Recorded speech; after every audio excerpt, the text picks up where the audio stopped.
क्या सचमुच असदुद्दीन ओवैसी नरेंद्र मोदी के लिए काम कर रहे हैं, या फिर असदुद्दीन ओवैसी को अपने पूर्व अटॉर्नी से निपटाने के लिए मोदी ने नया दांव चढ़ा है?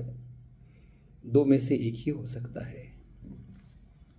असदुद्दीन ओवैसी की पार्टी AIMIM और इंडियन नेशनल मुस्लिम लीग के खिलाफ वसीम रिजवी की याचिका सुप्रीम कोर्ट में है। वसीम रिजवी जो अब जितेंद्र त्यागी हो चुके हुए हैं, इनकी याचिका पर वकील हैं बीजेपी के नेता गौरव भाटिया, और असदुद्दीन ओवैसी की पार्टी के बचाव के लिए सुप्रीम कोर्ट में हैं लंबे समय तक भारत के अटॉर्नी रहे के वेणुगोपाल। के वेणुगोपाल को मोदी सरकार ने सेकेंड टर्म दिया, रिक्वेस्ट किया, थर्ड टर्म वो बनने को तैयार नहीं हुए, तो वो अब अटॉर्नी नहीं है, अब वेंकट रमनी भारत सरकार के अटॉर्नी हैं। अटॉर्नी मतलब भारत सरकार, सुप्रीम कोर्ट में अटॉर्नी मतलब नरेंद्र मोदी। अब सोचिए, याचिकाकर्ता की दलील है कि भारत एक सेकुलर कंट्री है और इस सेकुलर कंट्री में कोई भी ऐसी पार्टी नहीं हो सकती है जो मजहबी हो, मजहब को बढ़ावा देने वाला हो।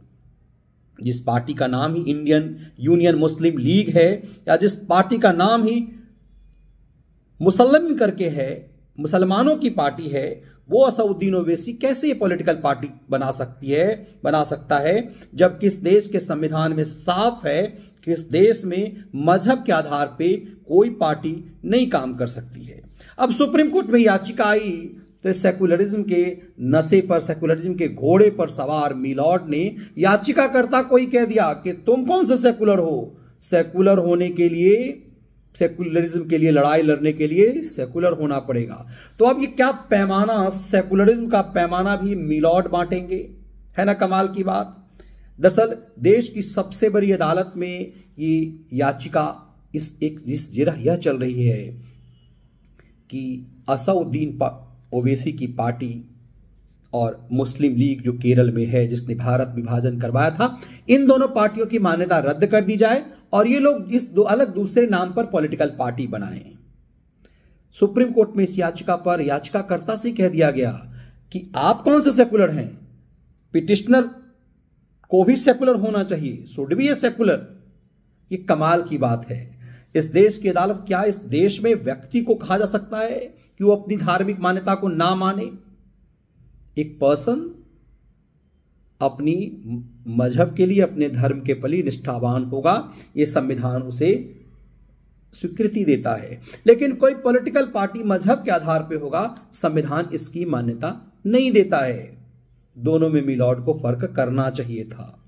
लेकिन इस मामले में सुप्रीम कोर्ट ने अब चुनाव आयोग और दोनों पॉलिटिकल पार्टी को नोटिस जारी कर दिया है कि तुम्हारी मान्यता क्यों नहीं खत्म कर दी जाए। चुनाव आयोग से कहा कि ये लोग चुनाव कैसे लड़ रहे हैं, इसको कारण बताना है। अब ये दांव सचमुच अबुझ पहेली है कि लगभग 7 साल तक नरेंद्र मोदी सरकार की वकालत सुप्रीम कोर्ट में करने वाले अटॉर्नी क्या ओवैसी के लिए लड़ रहे हैं? क्या सचमुच बीजेपी की बी पार्टी है ओवैसी, टीम बी है ओवैसी? अटॉर्नी का मोदी काल का ही रिकॉर्ड है, ऐसा नहीं है।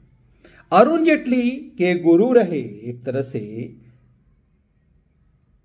वेणुगोपाल, लाल कृष्ण आडवाणी और मुरली मनोहर जोशी की वकालत कर चुके हैं इलाहाबाद हाईकोर्ट के लखनऊ बेंच में मंदिर विवाद के मामले में। उत्तर प्रदेश के पूर्व मुख्यमंत्री कल्याण सिंह के भी वकील रहे हैं। तब ऐसे में बहुत महत्वपूर्ण है इस बात को समझना कि के वेणुगोपाल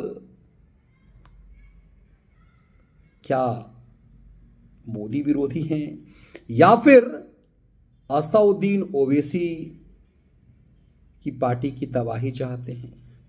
लेकिन महत्वपूर्ण यह है कि कोई ओवैसी जिस पर भरोसा नहीं करेगा उसे ये माने वकील, अपना वकील क्यों चुनेगा? ये कई अंतर्द्वंद हैं जो कई सवाल खड़े करते हैं। सुप्रीम कोर्ट ही कैसे कह सकता है कि पिटिशनर को सेकुलर होना चाहिए? इस देश में ये हो क्या रहा है अदालतों में? ये कितना बड़ा बुझव्वल है?